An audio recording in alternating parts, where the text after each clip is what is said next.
Hello people, I am Karan Mashru. Welcome to this video.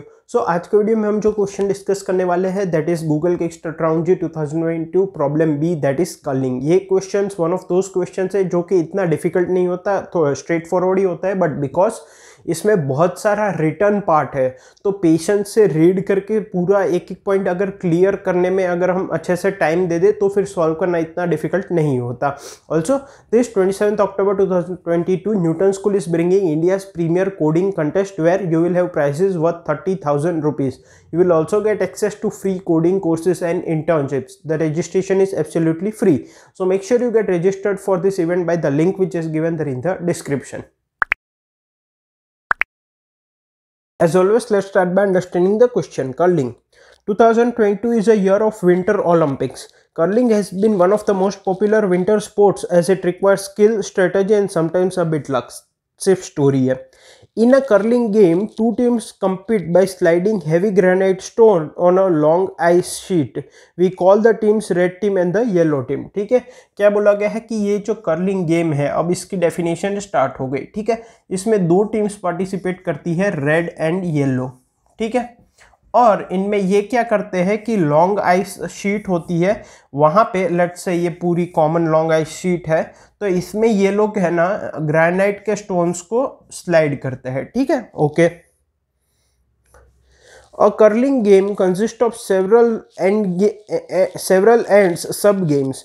In every end, the teams, each owning 8 stones, takes turns to slide them across the long ice sheet toward a circular target called the house. ठीक है, क्या बोला गया है कि एक game के several and games हो सकते हैं, सेवरल सब पार्ट्स हो सकते हैं, और हर एक सब गेम में जिस टीम के पास 8 स्टोन्स है वो टर्न लेती है और स्टोन्स को टारगेट करती है towards a circular area called house. ठीक है, तो जिसकी भी टर्न होगी वो स्टोन्स को, मैं इसलिए डिटेल में नहीं जा रहा है 8 stones each game end game in सब में, क्योंकि इनका कोई यूज़ नहीं है, ये सिर्फ स्टोरी है। समझने वाली बात क्या है कि जिस भी टीम का टर्न होगा वो स्टोन्स को स्लाइड करेगी on the ice sheet towards a circular portion which is the house, which is the target area. A stone may hit existing stones to change its own moving direction and other stones' position, including knocking them out of the play.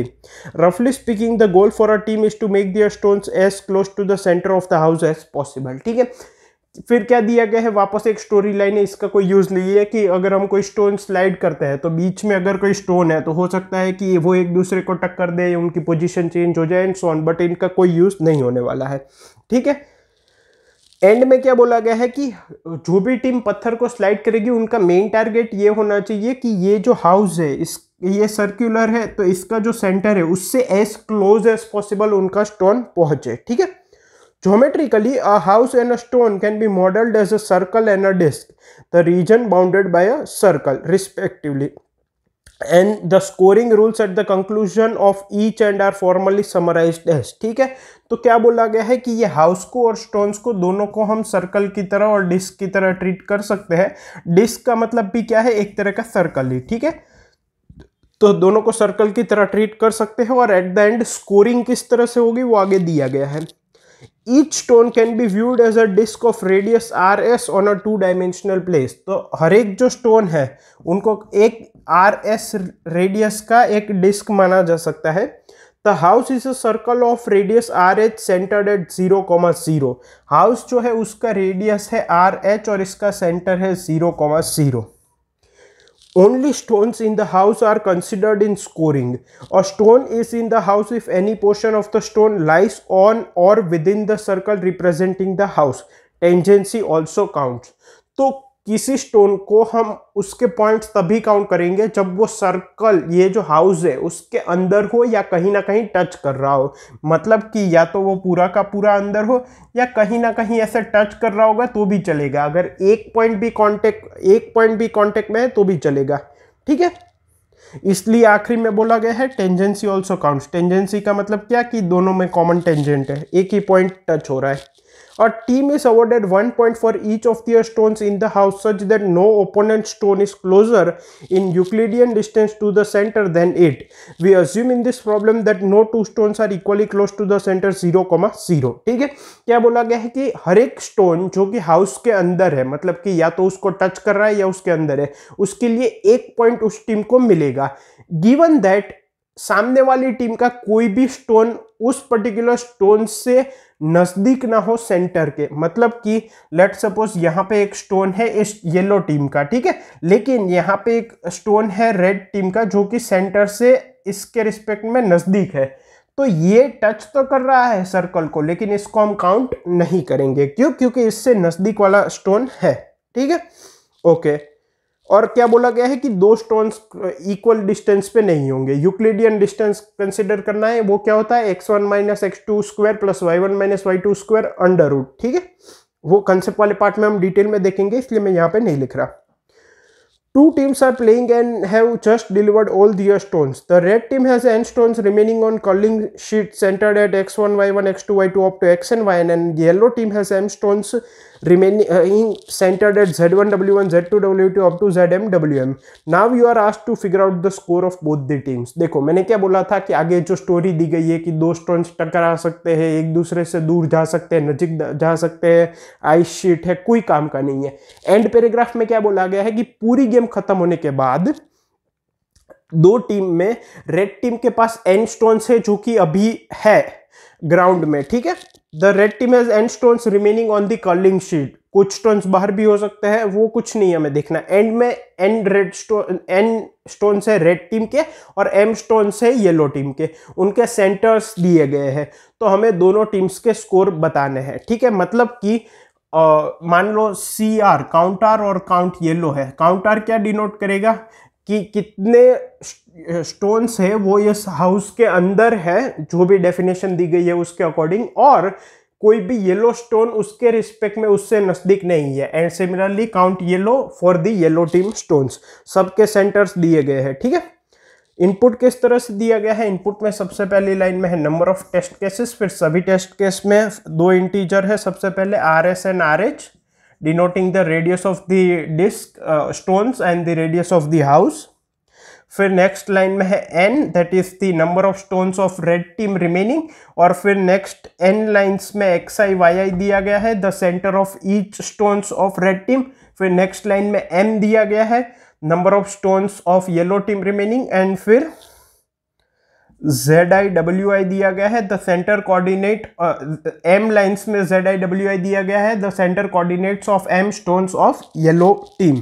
हमें output में क्या दिखाना है? हमें हर एक test case के लिए दो इंटीजर प्रिंट करने हैं, Y and Z, where Y is the score of the red team and Z is the score of the yellow team. ठीक है, आई होप क्वेश्चन क्लियर है। थोड़ा बहुत डाउट हो सकता है क्योंकि हम डिटेल में क्वेश्चन को कंसेप्ट वाले पार्ट में भी समझेंगे तो रिपीट ना हो, इसलिए मैंने यहाँ पे कवर नहीं किया। आई होप क्वेश्चन क्लियर है। अब कंसेप्ट पे मूव करते हैं। सो अब कंसेप्ट की बात करें तो बेसिकली क्वेश्चन को फाइनली ब्रेक डाउन करें तो क्या कहा गया है कि हाउस है वो सेंटर्ड है 0, 0 पे, जिसका रेडियस है RH के बराबर। ठीक है, फिर दो टीम्स है रेड और येलो। फाइनली कर्लिंग शीट जो है उस पे रेड के N स्टोन्स बचे हैं और इसके M स्टोन्स बचे हैं। ठीक है, इनके सेंटर्स दिए गए हैं in the form of XI YI and इनके सेंटर दिए गए हैं in the form of ZI WI। ठीक है, इनको ये जो स्टोन्स है इनको डिस्क की तरह, मतलब बेसिकली सर्कल की तरह ही ट्रीट करना है। ठीक है, तो सबसे पहले तो हमें रेड और येलो टीम का स्कोर बताना है। ठीक है, स्कोर क्या है कि ये N स्टोन्स में से कितने ऐसे स्टोन्स हैं जो कि इस हाउस के अंदर है, उसकी डेफिनेशन क्या है उसके डिटेल में भी अभी हम जाते हैं, और कितने ऐसे जो कि इसके अंदर है, गिवन दैट जो भी हम स्टोन्स कंसिडर कर रहे हैं उनसे नजदीक कोई भी stone with respect to the centre 0, 0 opponent team का नहीं होना चाहिए। तो पहले तो इसको इसमें ब्रेक डाउन करते हैं कि कोई पर्टिकुलर स्टोन है, चाहे वो रेड का हो चाहे वो येलो का हो, वो हाउस में है कि नहीं, वो कैसे जानेंगे? तो क्या बोला गया है कि पर्टिकुलर स्टोन को हम तब बोलेंगे कि वो हाउस के अंदर है अगर वो या तो पूरा उसके अंदर हो या उसको टेंजेंशियली टच कर रहा हो। कहने का मतलब क्या है कि किसी भी एक पॉइंट कॉमन हो। सो लेट सपोज ये हाउस के पूरा अंदर है, या तो ऐसे अंदर है, ठीक है, या तो ऐसे अंदर है, तो इसमें सारे पॉइंट्स इसके अंदर है, या तो फिर टेंजेंशियल हो। टेंजेंशियल का मतलब क्या कि सिर्फ एक ही पॉइंट कॉमन हो, ठीक है, मतलब कि वो कॉमन पॉइंट हो जहां से हम टेंजेंट ड्रॉ कर सके to both the circles, house as well as stone.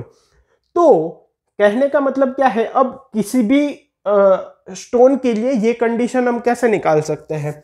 इसका मतलब क्या है कि अगर मान लो ये कॉर्नर केस है, ठीक है, फिर इससे नजदीक कहीं भी होगा तो स्टोन अंदर ही कहलाएगा, इससे दूर होगा तो नहीं कहलाएगा।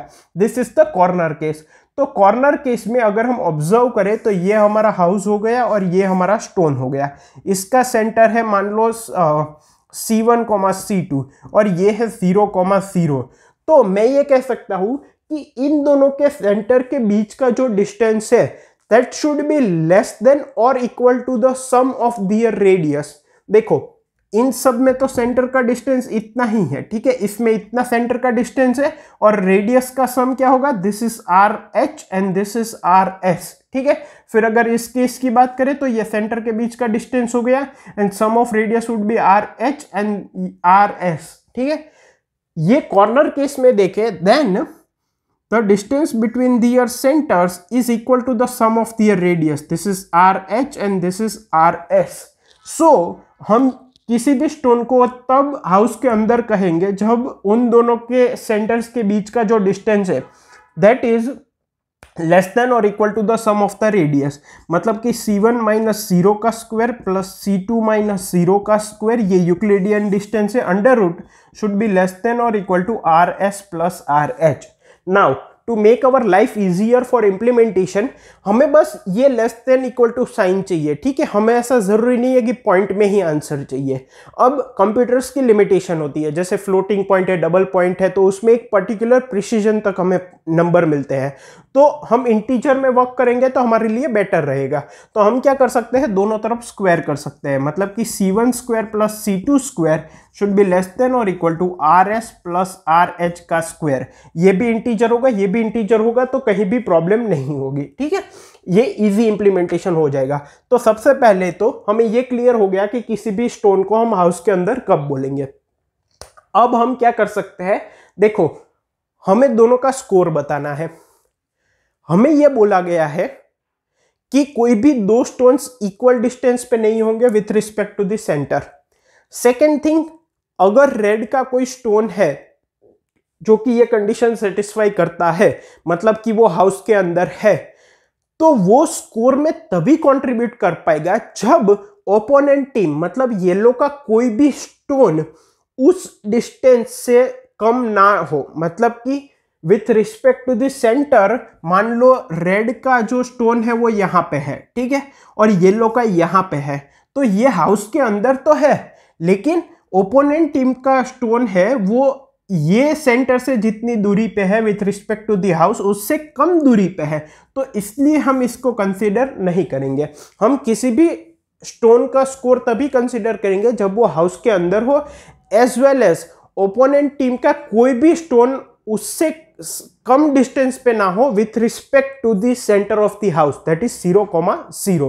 कोई भी स्टोन, ठीक है, सभी नहीं, कोई एक भी स्टोन उससे कम डिस्टेंस पे नहीं होना चाहिए। और इक्वल डिस्टेंस की बात नहीं आएगी बिकॉज बोला गया है कि with respect to the centre all the stones are at different distances, ठीक है, ओके। तो ये दो चीजें क्लियर हो गई। अब यहां पे एक और चीज देखो, जितने भी रेड के स्टोन्स है, जितने भी येलो के स्टोन्स है, उसमें से एक स्टोन होगा जो सबसे नियरेस्ट होगा with respect to this circle. समझो ये मेरा हाउस है, n नंबर ऑफ स्टोन्स है रेड के और m नंबर ऑफ स्टोन्स है येलो के, उसमें से एक स्टोन ऐसा होगा, क्योंकि क्या बोला गया है कि कोई भी दो स्टोन की डिस्टेंस इक्वल नहीं हो सकते with respect to this centre, तो इन n+m में से एक ऐसा स्टोन होगा जो कि नियरेस्ट होगा with respect to the centre. मान लो वो यहां पे है और वो रेड टीम का है, तो ऑब्वियसली अब येलो के जितने भी स्टोन्स होंगे वो इस स्टोन से तो दूरी ही होंगे, ठीक है, क्योंकि ये नियरेस्ट है। तो येलो के स्टोन्स अब हाउस के अंदर हो या बाहर हो, उससे नजदीक वाला स्टोन मेरे पास है क्योंकि ये नियरेस्ट डिस्टेंस वाला है, तो येलो का स्कोर ऑटोमेटिकली 0 हो जाएगा। तो हमेशा इस क्वेश्चन में एक का स्कोर 0 रहेगा, ठीक है। सिमिलरली अगर सेंटर से नियरेस्ट स्टोन जो है वो येलो टीम का होगा, तो रेड के सभी स्टोन्स उससे दूर हो गए with respect to the centre, तो वो चाहे सेंटर हाउस के अंदर हो या ना हो, उनका स्कोर काउंट नहीं होगा, ठीक है। तो अब हम क्या कर सकते हैं, ये जो रेड है उसके सभी स्टोन्स का डिस्टेंस निकाल लिया, फिर येलो है उसके सभी स्टोन्स का डिस्टेंस निकाल लिया with respect to the centre, उसमें से जो जो सेंटर हाउस के अंदर है उनको मार्क कर लिया, ठीक है, दोनों में से। फिर हमने देखा कि नियरेस्ट डिस्टेंस पे किसका स्टोन है, लेट्स सपोज रेड का है, ठीक है, और येलो का भी कोई ना कोई स्टोन होगा जो नियरेस्ट डिस्टेंस पे होगा, ठीक है, लेट्स सपोज वो यहां पे है। अब बिकॉज रेड का स्टोन सबसे नियर डिस्टेंस पे with respect to the centre, तो येलो का स्कोर तो 0 हो गया, लेकिन रेड में भी कितने स्टोन्स कंसिडर करने हैं, out of all the stones which are in the house by definition, हमें वही स्टोन्स कंसिडर करने हैं जिनका distance with respect to the centre less than हो, किससे, नियरेस्ट येलो स्टोन से, ठीक है। उसके भी सारे स्टोन्स हम कंसिडर नहीं कर सकते, जिनका distance with respect to the centre कम हो than the nearest yellow stone, उनको ही कंसिडर करना है। एंड सिमिलरली वाइस वर्स, अगर येलो का स्टोन नियरेस्ट है तो। आई होप कंसेप्ट क्लियर हो गया है। अब इसका इंप्लीमेंटेशन भी देख लेते हैं। सो अब इंप्लीमेंटेशन की बात करें तो सबसे पहले तो मैं एक वेक्टर लेता हूं dr, जिसमें कि मैं रेड स्टोन्स के सभी डिस्टेंस को मेंशन करूंगा जो कि हाउस के अंदर है। सिमिलरली मैं एक vector long dr and similarly एक dy लूंगा, मतलब कि येलो के स्टोन्स जिनका डिस्टेंस लेस, मतलब कि जिनका डिस्टेंस कम हो, सच दैट वो हाउस के अंदर कंसिडर होते हो, ठीक है। अब मेरे पास x का एरे होगा, y का एरे होगा, जो कि x and y coordinates represent करेंगे of red team. Similarly W का एरे होगा एंड Z का एरे होगा, ठीक है। लेकिन मैं यहाँ पे क्या करता हूँ, मैंने नेमिंग कन्वेंशन जिस तरह से मैंने जो कोड लिखा है, जो कमेंट्स में प्रोवाइड किया है, उस हिसाब से लेता हूँ। मेरे पास 4 एरेज है लॉन्ग, एक RX है, फिर एक RY है, फिर एक YX है और एक फिर YY है, ठीक है। आप समझ गए होंगे कन्वेंशन, रेड के x coordinates y coordinates, yellow के x कोऑर्डिनेट्स y कोऑर्डिनेट्स। इसकी साइज n होगी, इनकी साइज m होगी, ठीक है। एक में लूंगा CR, एक लूंगा CY, ये है counting of red and counting of yellow, जो कि हाउस के अंदर है, उनको मैंने 0 कर दिया। अब सबसे पहले जो भी हाउस के अंदर है उसको मुझे, उनके डिस्टेंस को मुझे वेक्टर में डालना है। याद रखना, मैं डिस्टेंस नहीं डाल रहा, मैं डिस्टेंस का स्क्वायर डाल रहा हूं, क्योंकि अल्टीमेटली हमें स्कोर चाहिए। हमें डिस्टेंस ले या डिस्टेंस का स्क्वायर ले, उससे मतलब नहीं है। अगर एक स्टोन का डिस्टेंस लेस देन दूसरे स्टोन का डिस्टेंस है, तो उसका स्क्वायर भी लेस देन ही होगा दूसरे स्टोन के डिस्टेंस के स्क्वायर से, ठीक है, ओके। क्योंकि यहाँ पे स्क्वायर रूट लेने में फिर हमें फ्लोटिंग पॉइंट में जाना पड़ेगा, उससे बेटर है स्क्वायर ले लो। So for i equal to 0, i is less than n, i plus plus, क्या कंडीशन थी, अगर सेंटर से दूरी जो है, मतलब कि rx of i minus 0 into rx of i, मतलब कि rx ऑफ i का square plus ry of i का स्क्वायर, ठीक है। आई होप समझ रहे हो आप। ये है हाउस 0,0 पे, और ये मान लो मेरा सर्कल है, ये इसका centre rx of i, ry of i है, ठीक है। तो सेंटर से ये जो दूरी है शुड बी लेस देन और equal to rs plus rh का स्क्वायर। अगर ये सही है तो इसको कंसिडर करना है, मतलब कि dr डॉट पुश बैक, इस वेक्टर में हम पुश कर देंगे क्या, rx ऑफ i का square plus ry of i का स्क्वायर। सिमिलरली यहाँ पे for i equal to 0 to m लेंगे, और यहाँ पे yx yy होगा ये येलो टीम के लिए, और यहाँ पे dy होगा, ठीक है। तो मेरे पास dr और dy आ गए। इनमें मेरे पास वो डिस्टेंस है जो कि रेड और येलो टीम के है और जो कि हाउस के अंदर है बाय डेफिनेशन। अब मैं n और m जो है वेरिएबल अब कोई काम के नहीं है, तो रीयूज कर लेता हूँ। n equal to dr dot size ले लेता हूँ, मतलब कि कितने ऐसे स्टोन से जो कि हाउस के अंदर है and m equal to dy dot size. ठीक है, ओके। अब एक काम करते हैं, यहां पे तो देखो n और m की वैल्यू 8 तक ही है, तो ऑब्वियसली आप दो फॉर लूप लगा के इंप्लीमेंट कर लोगे, बट अगर ये वैल्यू बड़ी हुई तो क्या करोगे? तो हम इसलिए यहां पे इन जनरल लेते हैं। तो सबसे पहले हम क्या करेंगे, dr को शॉर्ट कर देंगे और dy को शॉर्ट कर देंगे। ठीक है, अब हमने क्या बोला था कि जिसका स्टोन सबसे नजदीक है उसी का स्कोर काउंट होगा, बाकी के स्कोर तो 0 हो जाएंगे बाकी की टीम का। ठीक है, तो सबसे पहले तो इफ n इक्वल टू 0 है, मतलब कि रेड टीम में कोई ऐसा स्टोन ही नहीं है, तो score of red, counting of red 0 हो जाएगा और काउंटिंग ऑफ येलो क्या हो जाएगा, m के बराबर हो जाएगा, क्योंकि अब तो उसके सारे स्टोन्स काउंट करने हैं जो क्या उसके अंदर है। Else if m equal to 0 then counting of yellow 0 हो जाएगा और काउंटिंग ऑफ रेड n के बराबर हो जाएगा। एल्स अगर दोनों में कोई ना कोई स्टोन्स है तो मैं यहां पे लिखता हूं, जिसका स्टोन सबसे नजदीक होगा उसी का स्कोर काउंट होगा।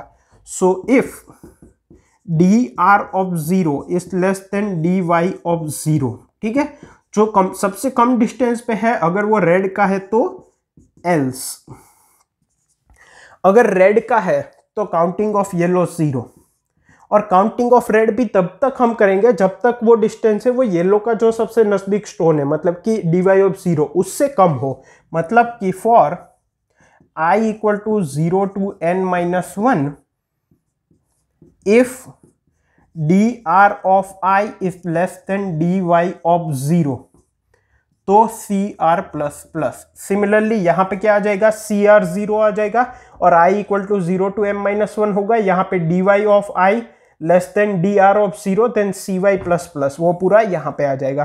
टाइम कॉम्प्लेक्सिटी की बात करें तो यहां पे देखो, सबसे पहले n साइज का फॉर लूप लगा, फिर m साइज का फॉर लूप लगा, फिर हमने यहां पे शॉर्टिंग की, तो बेसिकली हम ये कह सकते हैं n log n plus m log n, ठीक है, into number of test cases. ये हमारी टाइम कॉम्प्लेक्सिटी हो जाएगी जो कि गिवन टाइम में इजीली हो जाएगा। आई होप आपको क्वेश्चन, कंसेप्ट, इंप्लीमेंटेशन तीनों क्लियर है। इसका सॉल्यूशन कोड मैंने कमेंट्स में प्रोवाइड किया। Thank you.